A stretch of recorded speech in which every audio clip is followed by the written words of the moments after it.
You got to front load everything so that you don't allow them to think the different story, because it's really hard to change somebody's bias. First of all, everybody's coming with their own bias because of their own history. But once they believe something, research shows even when they are given proof, the scientific proof and the facts, they'll only dig their heels in deeper.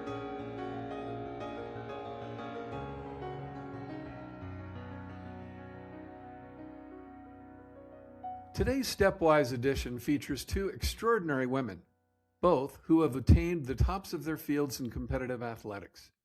I'm speaking of Hall of Fame and 7-time national champion coach Valorie Kondos Field, Miss Val, and Samantha Peszek, Olympic silver medalist and 3-time NCAA champion in gymnastics. I've had the incredible privilege of working with them both and seeing firsthand their leadership and how it evolved. Interestingly, and not the original purpose of this chat, both have successfully created and are living in new careers, having navigated the challenges of significant transitions from one peak to the next. We'll learn about that. We'll also hear about how Miss Val's leadership resonated and influenced Sam's performance in the gym, as well as now as she is an entrepreneur and a top sports commentator with NBC. And we'll hear about how Sam influenced Miss Val's thinking and practice as a leader, which is something not often explored. A fun time, which I'm certain you'll hear, and a lot to learn about a leader's identity, narrative, core beliefs, and willingness to go first. So, as they say in gymnastics, chalk up, here we go. Welcome to Stepwise with Val and Sam.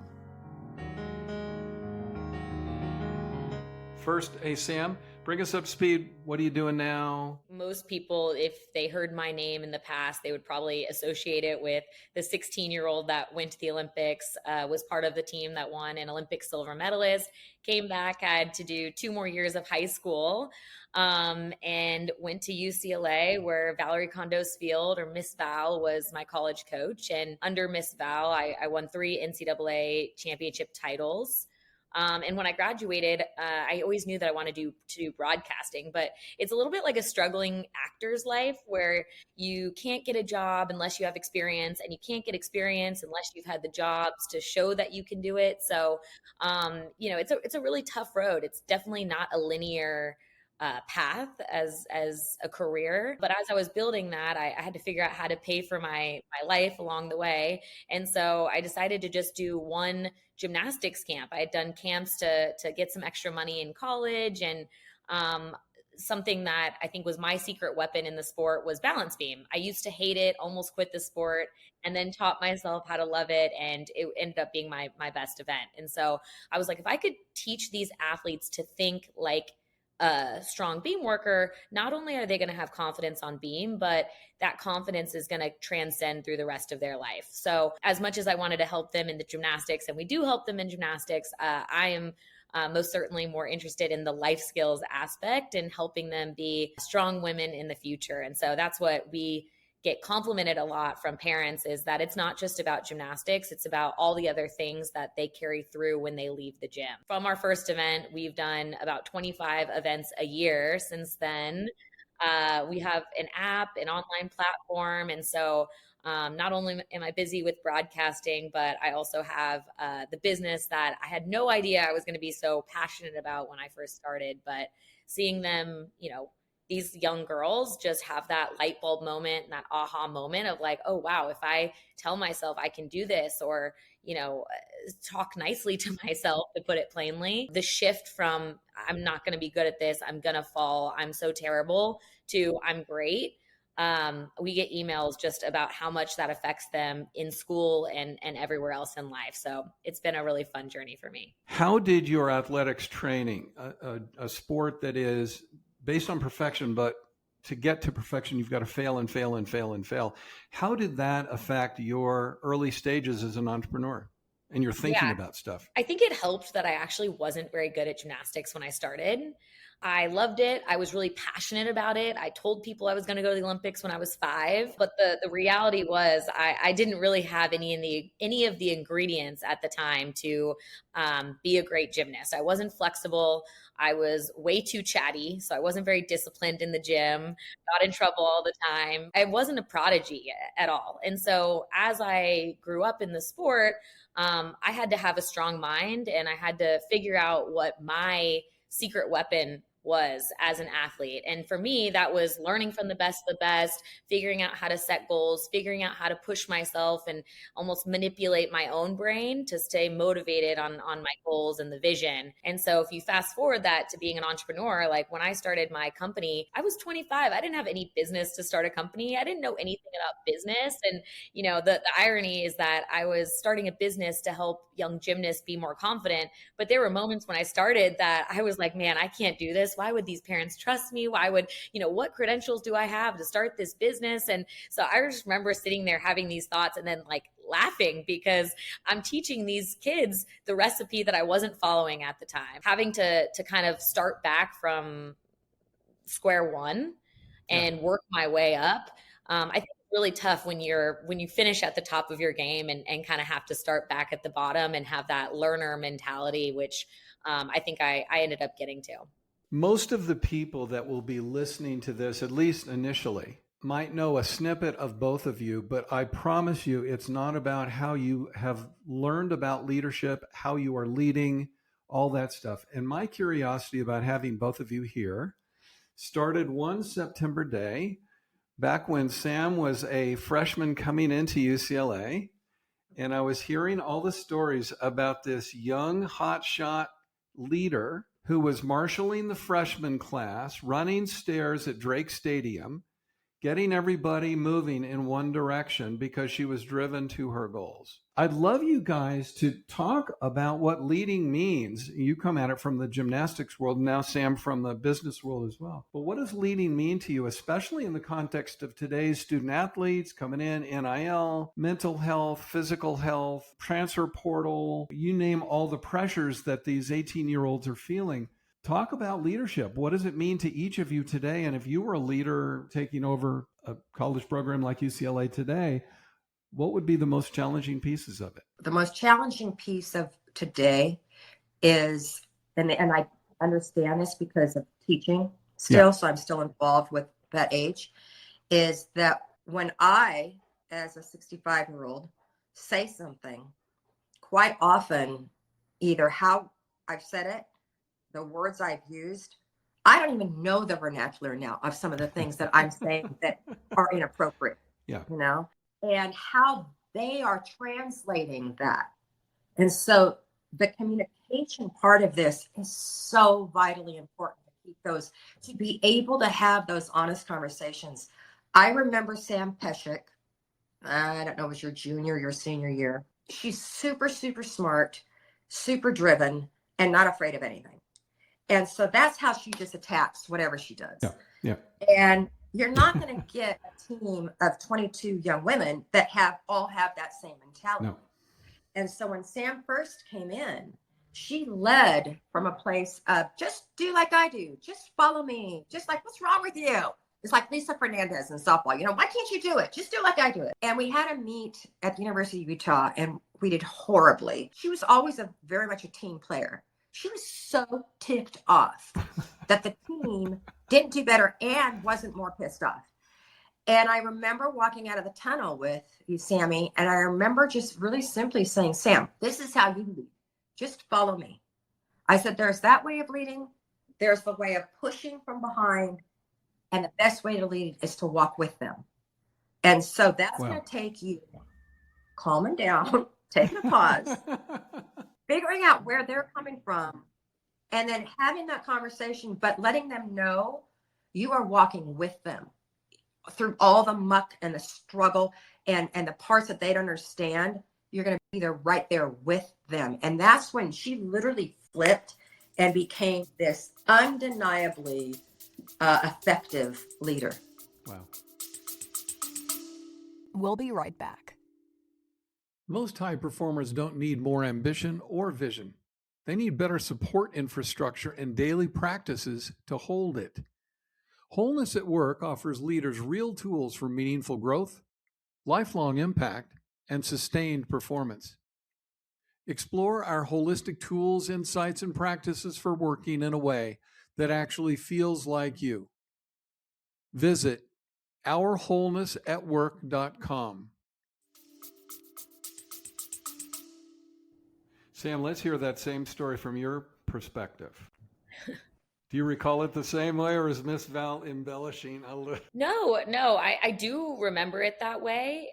She would always tell that to me of like, you need to walk with them. And that didn't always resonate with me because the world that I came from, the elite world, everyone was just as driven, had the same goals, worked just as hard. Like there was all those ingredients that it was the same. And so the only thing that like to be a good teammate and to be a good leader on those teams was checking in and like, hey, we got this, and that like motivation piece.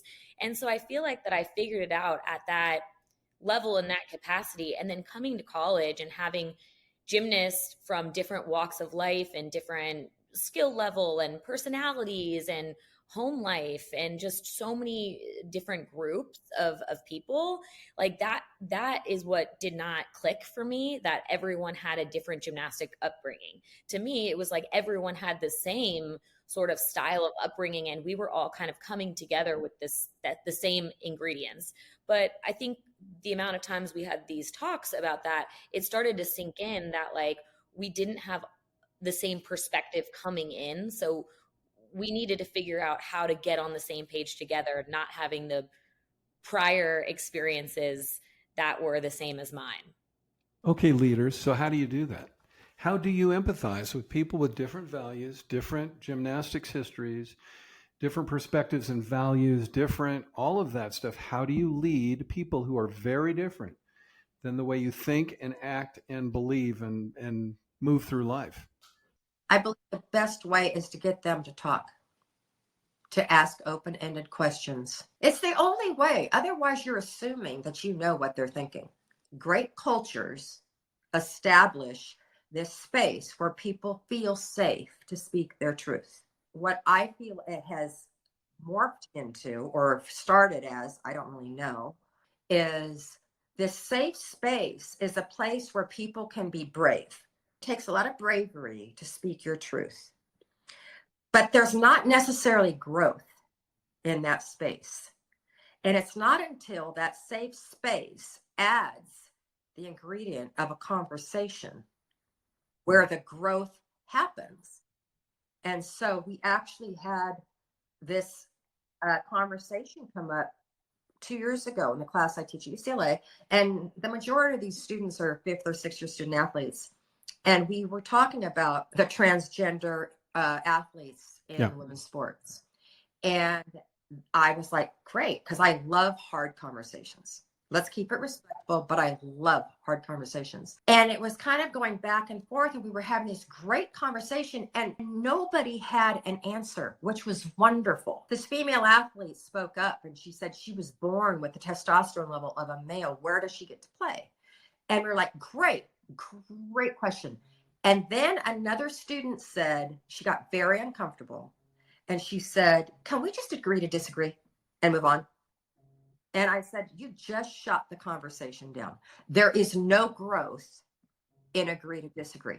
And so that strength, in my opinion, it's got to be a safe, you establish a safe space, you add then the respectful conversation, and that's where the growth happens. So Sam, how do you handle that question? Like, what are the biggest challenges on coaches or leaders leading, a younger workforce today that might have different values? When you started working with our team and doing Enneagrams was the first time that I really was like, wow, there's just so many different brains. It sounds silly now because it's been years of me knowing that, but I think up until that point, like in my head, everyone wakes up with the same goals and has the same, mentality around it. And, it really, honest to God, didn't hit me that people wake up and have different desires and different wants and needs. And so it was like this aha moment for me of like, I really just don't know what it's like to be in someone else's brain. So I need to start asking. And so if I started feeling like I wasn't getting through to someone, hey, what's a better way for me to help you? Of just the most open-ended question, instead of me assuming that they want the same help that I need or the same help Right. that I want or being led the same way. And I think that really opened a lot of doors for me, because once I started hearing other things in my head, I was like, God, that would so not work for me. But like, wow, that is really cool that I'm now knowing that there's so many different like avenues and options and mentalities around the same thing. So, I mean, for my personal growth around leadership, that was a huge unlock, because I don't think I would be the person I am today without realizing that there's so many different brains that come to the same table. This won't surprise you, I don't think, but for the first 20 or 30 years of my career, clarifying that misunderstanding was the number one thing that I had to do with leaders all the time. You coach or lead based on the other person's needs, not your need to coach, right? So what is it they need and want? How do you find that out? You listen, you observe, you give them a chance to, you create a safe space for them to have a conversation, you have a conversation with them. And it seems so obvious now. So Val, let me come back to this for you. The question that we put a pin in is, when did that shift for you? I mean, you've always been very interested in hard conversations and speaking truth and all that stuff. But when did this whole, kind of leading as listening become more forefront for you? Well, I screwed up a lot when I was a first head coach, so we don't have to get into that. I could write a whole book on everything not to We do. did that in the last podcast. Yeah. Thankfully, I had foster Mobley for the last 15 years? No, seriously, you really did, as Sam just said, shifted that mentality. And that simple exercise you did with us with the Enneagram and taking our students, athletes, and our coaches through it. And we put those results up in our gym. It was so effective that whenever there was a confrontation, whether between two athletes or an athlete and a coach, or even two coaches, you taught us, Foster, to take a pause, take a breath, and then someone would go over and look at that board. And then they would have the realization to give the person grace that as to why they're being triggered, to figure this out. I feel that you need to be both a transformational leader, transformative leader, and a transaction leader. And as a coach, I felt it was important to develop their trust so that when I said, go do that, they trusted it was coming from a good place, even though they didn't understand why. Right. What has shifted is, as I said, the generations and how they think and how they have grown up in this world. That is so magnificently different than what I grew up with, what you grew up with, Foster, even Sam, you, to a point, is explain first. Tell me the why. Why am I doing this? Yeah, you got to front load everything so that you don't allow them to think the different story, because it's really hard to change somebody's bias. First of all, everybody's coming with their own bias because of their own history. But once they believe something, the research shows, even when they are given proof, the scientific proof and the facts, they'll only dig their heels in deeper. So I try to avoid that now by, it's like you thinking about your time as currency. I'm going to take that time I have with it and spend that biggest currency on making sure that we're on the same page to start with. And not just assume. I can no longer assume that we're on the same page. The business term for that craziness is alignment. You got to start with alignment. And to get alignment, you're in conversation helping people understand the why. And you also mentioned something else we may come back to, which is how the leader helps shape the narrative for the team, for the individual and stuff like that. That, is kind of that default value. And Phil Jackson, when he was coaching the Lakers, said, in the fourth quarter, when the game's on the line, there's only one voice I want in their heads, and it's mine. Like, that's narrative. That is, here's how we are. Here's how we behave under pressure. And I don't want them to rethink all that stuff. Sam, as someone in her early 30s, you're still, half a generation different from the newbies into college gymnastics today. And they do have a different set of values, or some of the values that they have, where they're more willing to bring their own needs, their own humanity, their own, all that stuff. How do you deal with that? Exactly to what Miss Val was just saying, in terms of being honest and fully explaining why we're doing what we do. I also help coach coaches. And when I think back on my relationship, I had a really healthy relationship with my coach. He was criticized a lot when I was coming up, being too nice and too, giving me too much of a voice. And so he got in trouble by the national team coordinators for allowing me to work collaboratively with him. A lot of other teammates that had other coaches, let's say they're doing more conditioning. Well, the girls just assume that it's because their coaches think they're fat. Instead of, hey, they need to build more endurance to have the energy and the stamina to make it through the end of the routine to stay safe. It has nothing about your weight and you're in shape or whatever. And so if you don't explain, hey, we're doing it for this reason, then so many athletes and people will fill in the blank to their own narrative. And now everything you say from here on out, they're filling in the narrative with whatever they've already decided. And it's probably not true, or most likely not true. And so I try to keep that in mind when I'm, we have over 100 staff members in the summer. Most are in college. So I am leading a ton of different personalities throughout the summer. And I try to, again, ask a lot of questions and figure out like, hey guys, we're doing it this way because in the past, this is what's happened. Hey, we're doing it this way because I don't want this, this, and this to be the risk. I know this feels silly, but this is how we're choosing to do it to eliminate these problems. And I'm like, hey, if you guys have a better idea to solve this, let me know. I'm not married to this, but this is what we're trying to avoid. This is what we're trying to have the experience these athletes to leave with our camp with. So once I say that, I think it gives them permission, one, to give their own ideas, and sometimes they're better than mine, which is great. And also to understand, hey, everything I do has a reason.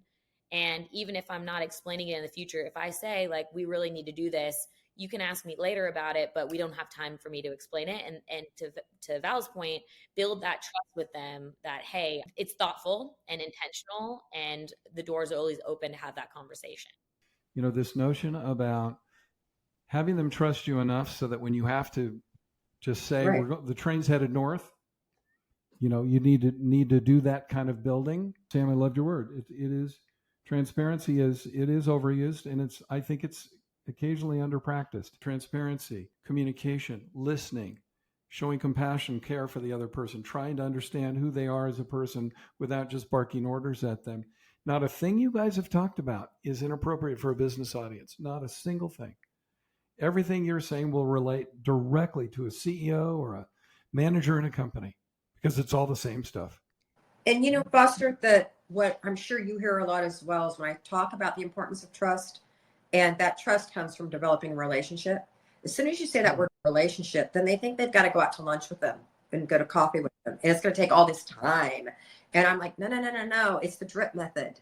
It's literally, you plant the seed that I, am going to trust you with this information. And I'm just going to plant, I'm going to drip, drip, drip. And through, and I'm sure you speak to this all the time, Foster, through my consistency. Yeah. That's when the trust grows. That's when the relationship grows. And it's so funny you use that example of the train, because we were in, this is where our transactional leadership is important. We were in the airport. All the girls were off giggling and getting coffee and the whole bit. And I'm the only one that heard that there was a change in the gate. And the gate was at a totally other end of LAX. And without any explanation or conversation, I said, Bruins, get your stuff. Let's go. Call your friends. Get them back from coffee. We're going to gate 52G. Go now.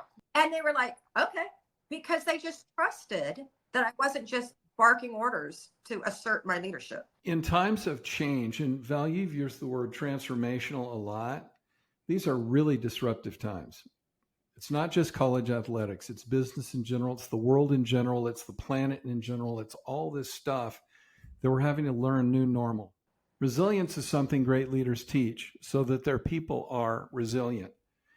But people coming in, let's say the younger, like Gen Z, or now the new Gen Alpha that's just starting to enter, they haven't necessarily grown up with that as an important value. So how do you build resilience in newer generations today that, again, haven't been exposed to some of that stuff necessarily earlier in their lives. It truly is the life of a Stoic, that the obstacle is the way. I was telling a group of like 40, 50-year-olds the other day, I said, you know what? First of all, show me where you were promised easy. Show me where in any philosophy, religion, anything, where we were promised easy. We were promised the exact opposite of that.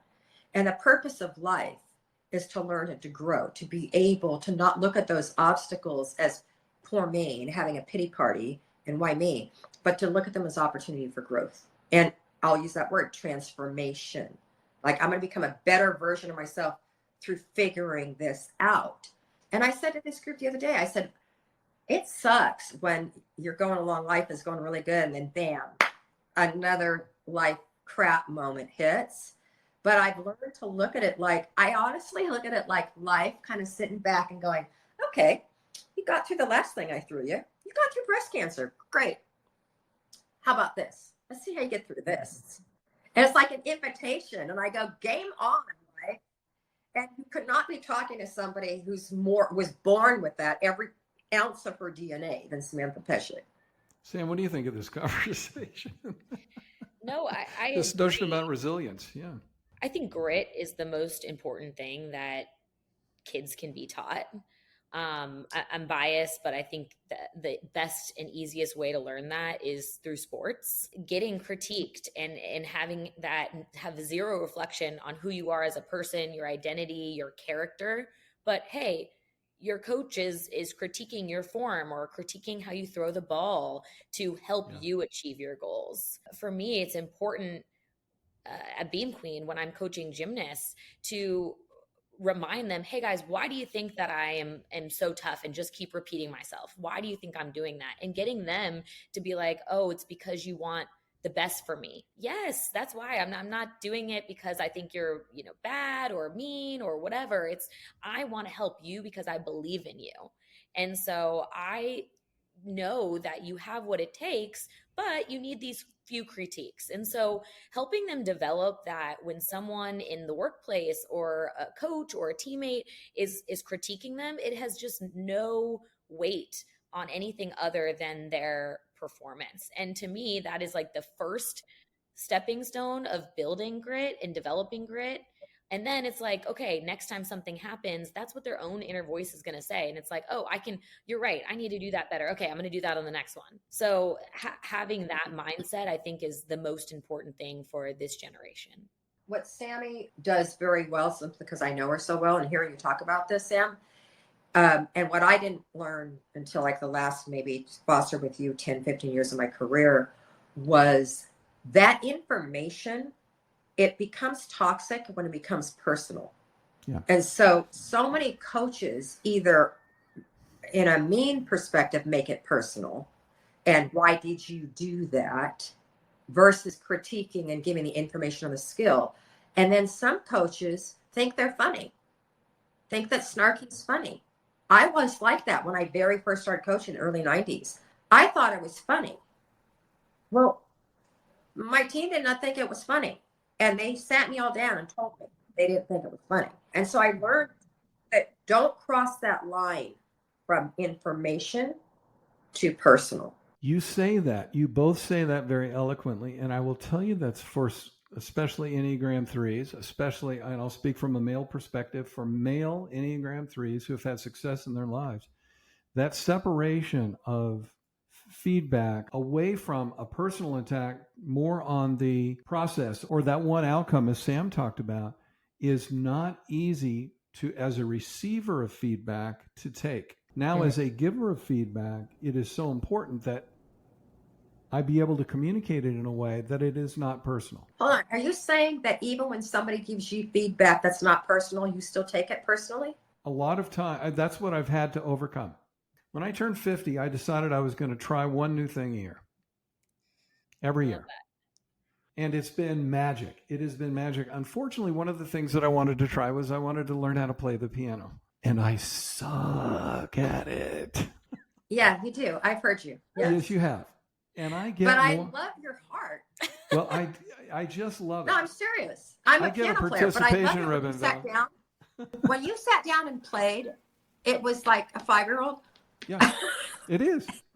I'd be happy But- if it was like a 5-year-old. Oh my God. No, but Foster, I'm not just blowing smoke right now. You were so excited to show that you were taking piano lessons that inspired me, probably I was 60 at the time, to go learn something else. Yeah, so I've had to learn how to separate who I am, my identity as a person from the performance. That's not something that came earlier in my life for some unknown reason. I think part of it because I was an entrepreneur and I didn't have to get all that kind of feedback and stuff like that. I was in the giving, not the receiving side. But today, both of them are so important. And so I love what you're saying. That just makes total sense to me, resonates with me personally. And I will say it's not easy on the receiving side, unless you grow up in that kind of environment. I'm laughing because I think a lot of times kids are learning something new all the time. They're still a novice in most everything in life.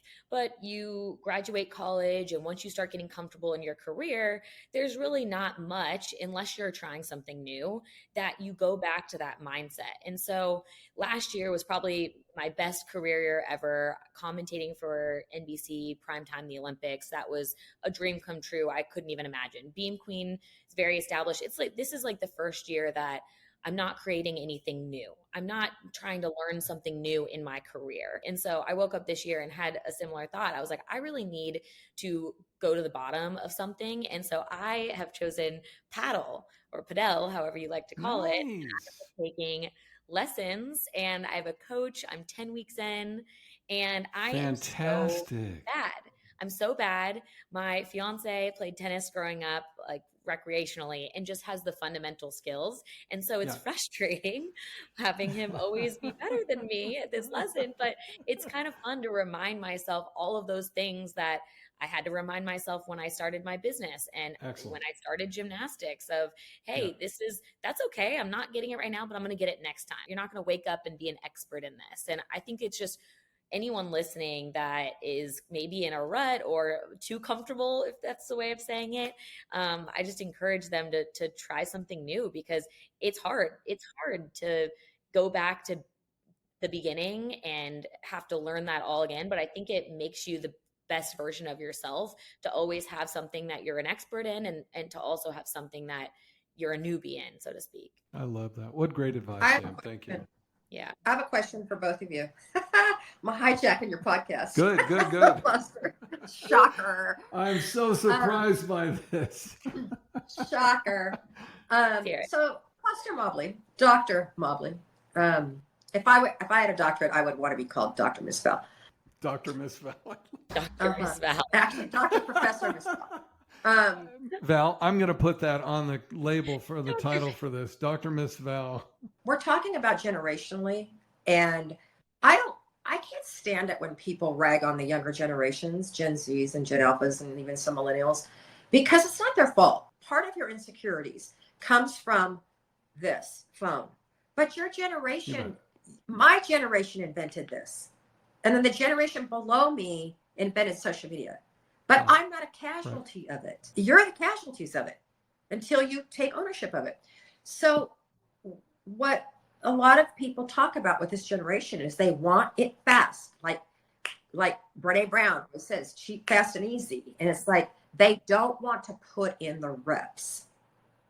How do you help switch someone's mindset that it's not a negative, it's not a sacrifice, it's not something that's going to be horrible to put in the reps? It's actually the fun part of life. Like Sam's saying, you try something, you fail, you pick yourself back up, you figure out what to do better next time than you do. That's life at its most brilliant. How do we make that shift from reps being painful to reps being invigorating? These are the first generations that have grown up entirely with access to the internet and social media, of course, but they have access to information at their fingertips that they don't have to wait. They don't have to research. They don't have to whatever. So there is some research that said their brains have been rewired. Kind of the dopamine hits when they get their like on social media, or, they can, I'm going to tell the story on Kathy here. We're driving down the road. We're going somewhere, and I'll just think a random thought or have a random question. Gee, I wonder what the weather's like in Ennis, Montana. She's on it because she has to know right that minute.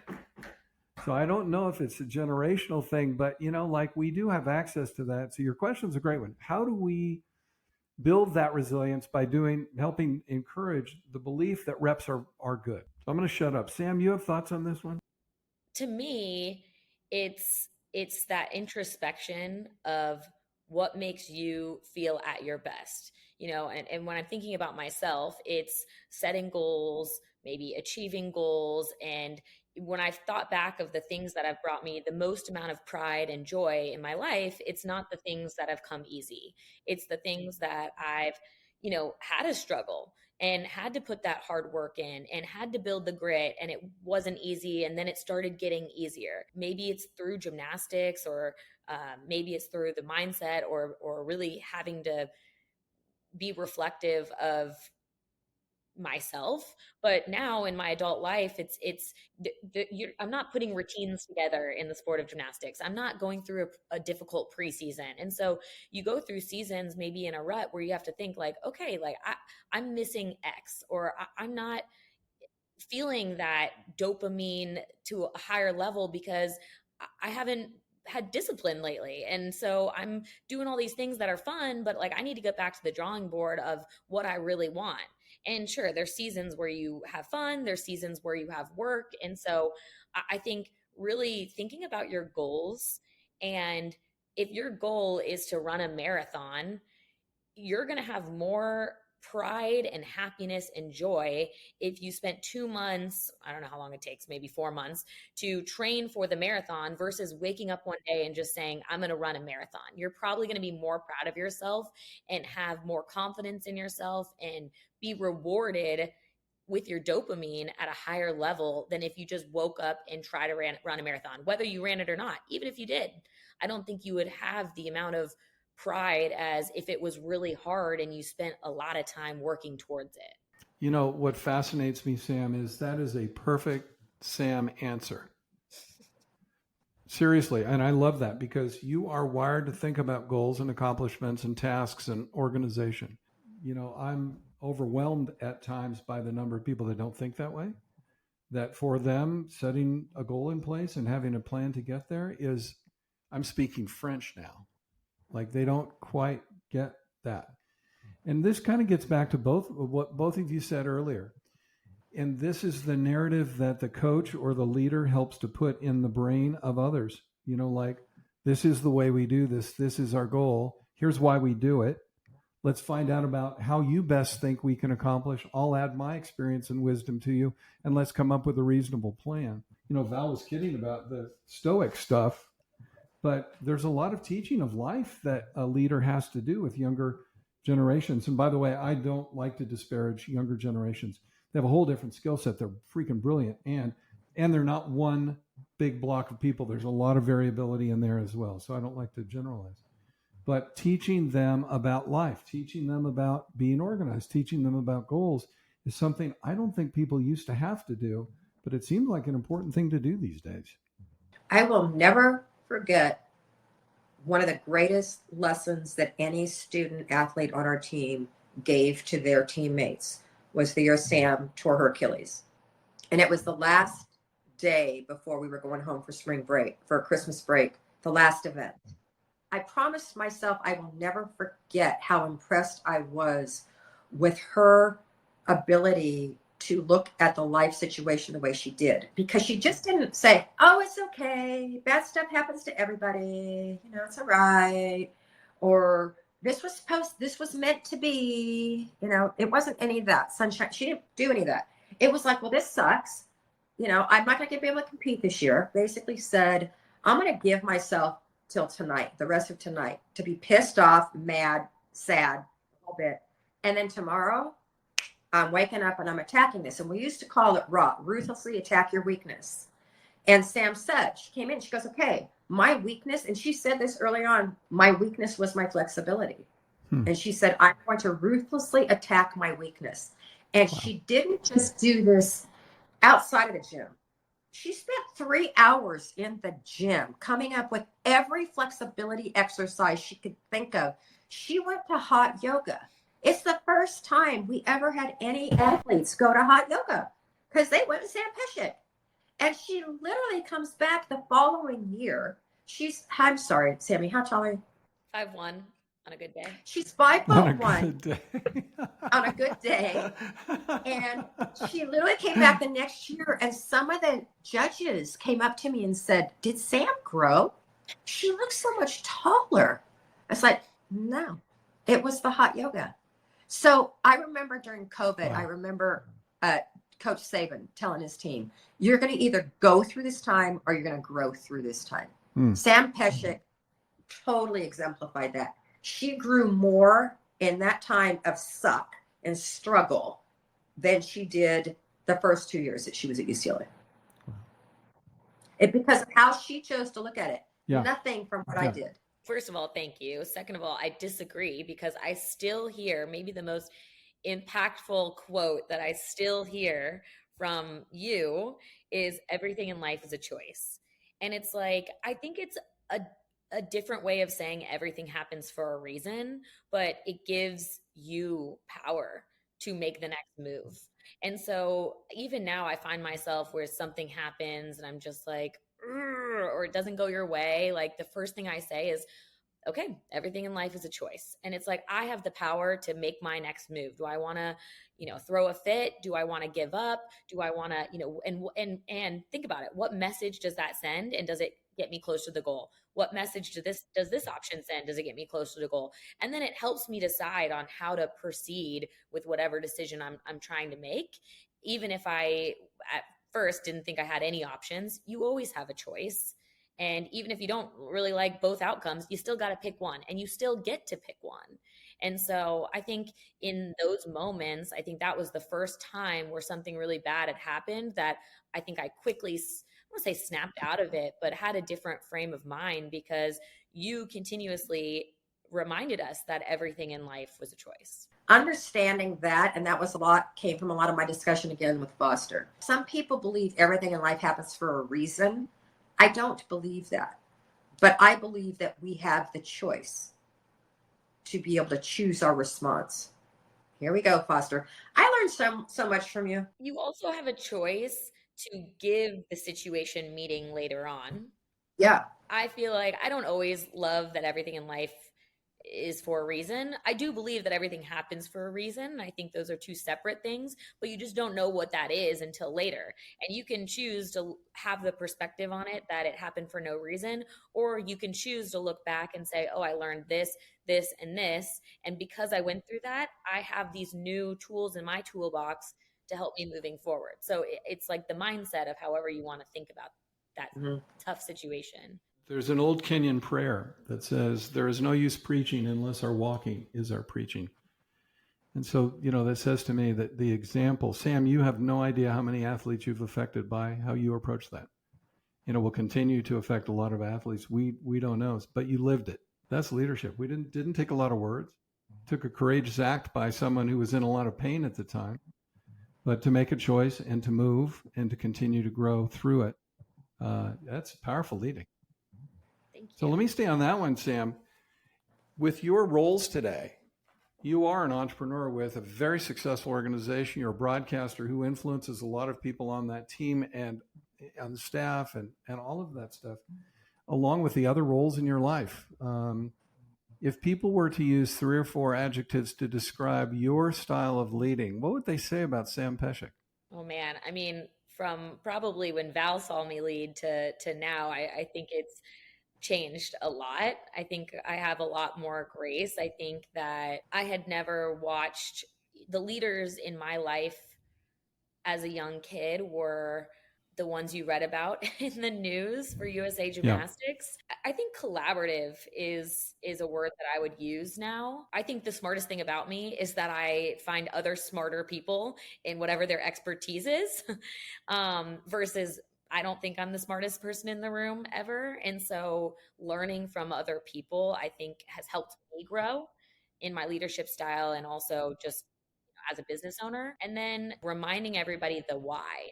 I think that's probably my strength, is like, don't forget, we're doing this because, we're changing lives. And I have to tell you guys a story. At one of our Beam Queens, I was doing the confidence session, and this girl was looking around. She wasn't paying attention. I was trying to call on her. Hey, over here. They rotate. I was kind of like, ugh, like I couldn't get through to her.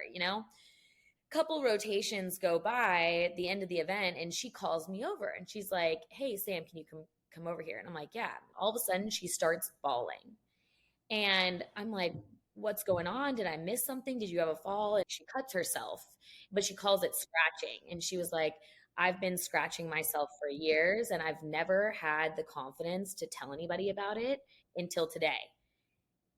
And I've never felt more confident in myself than I have after your session today. Wow.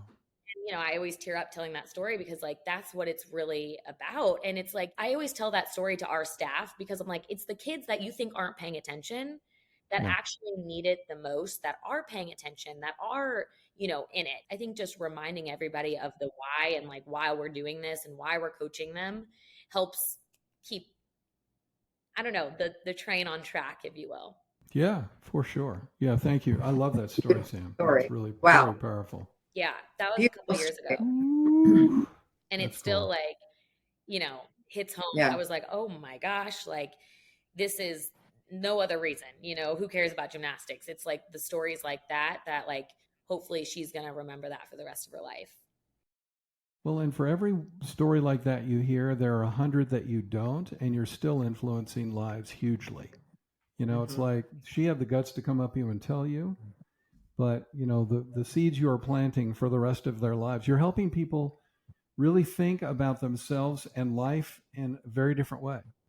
Yeah, very cool. And I think reminding everybody their importance in their role and in this world, and this is another quote that I remember from Miss Val a lot, is like, everything you do has a positive or a negative effect.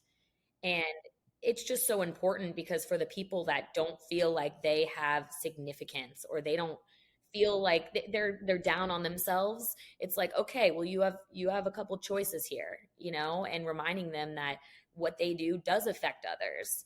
It kind of helps get them, again, moving on the right train track. Sam has used the word grace a few times, and I love that word, and I know you do as well. And I always make sure that when I use it, if people think you can't use it unless you're speaking from a religious point.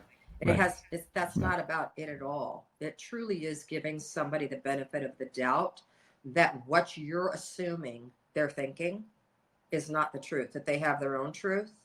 And I'm sure, Sammy, that you learned a lot from that one experience. Now, you said that happened a few years ago. I'm sure there are young girls that you've been coaching in your Beam Queens that are looking around and to not assume that they're not interested. How do we do all three of those? How do we learn to honor self, learn to honor the other, while we honor the organization? And I think that's leaders' challenge today, to be able to do that. And I've chosen the word honoring very specifically, because it means a deeper relationship between leader and follower than traditionally was taught in business schools. But it is that stuff. It's really listening. It's providing grace. It's suspending judgment, trying to understand their point of view, all that kind of stuff. So I really love what you're saying. I remember that was the shift I made when I stopped saying my team, my coaches, my this, my that. And it obviously came from a conversation you and I had, Foster. And I remember sharing with our assistant coaches saying, we are stewards of the University of California, Los Angeles. It's not my team. We are stewards. And so that helped keep the big vision in focus for us by honoring that vision for UCLA. I also like that word too, because to me, the word that goes hand in hand with honor is respect. And I feel like respect is a necessary ingredient for a successful team, a successful leader. And another, level of that is figuring out what your team's genius, each person's genius is on your team. And what strengths do they bring to the table, and how can you bring those out?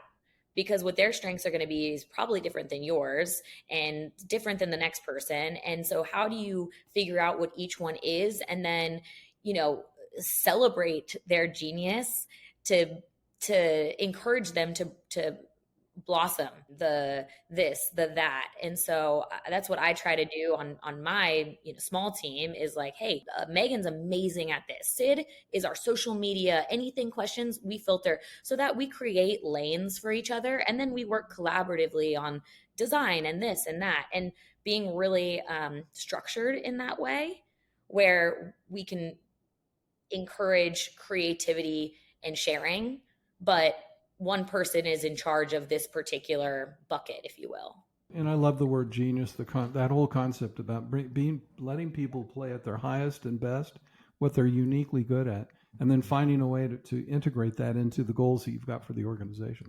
I just keep bringing it back to you, because everything we're talking about is like what I learned from you, Foster.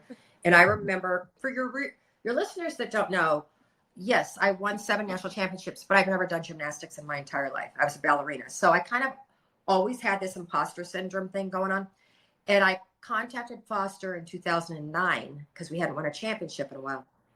And one of the things that you illuminated for me was that one of my geniuses, one of the things that made me super successful, was that I was extremely collaborative with our assistant coaches, because they actually knew how to coach gymnastics, which I didn't know. So that was something like by default, I was collaborative. And you always brought that up, Foster, that that was one of the reasons why our team was and our culture was so successful. And I hadn't connected those dots, because I just thought I was kind of masking all the things that I didn't know how to do. And you're like, no, illuminate all that and be transparent, to go back to Sammy's word. Be transparent with all that, because it empowers your assistant coaches, as Sam just said, to be in their lane and to feel a value. Miss Val, as a public figure, what are the nuggets of wisdom that people most want and need from you?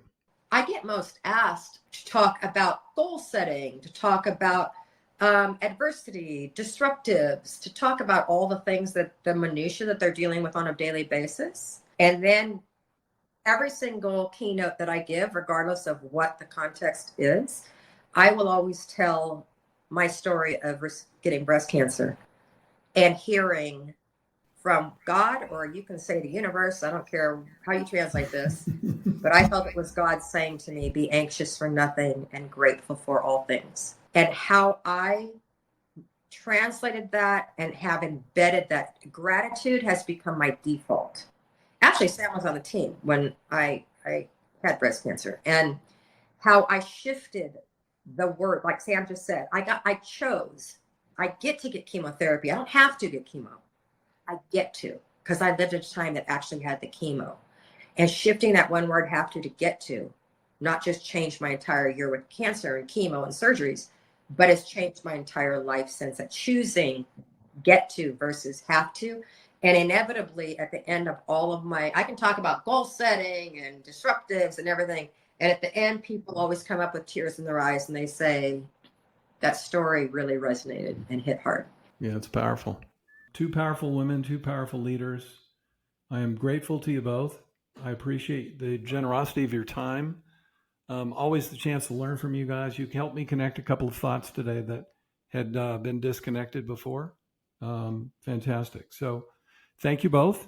Any final kind of words, comments that you'd love to share?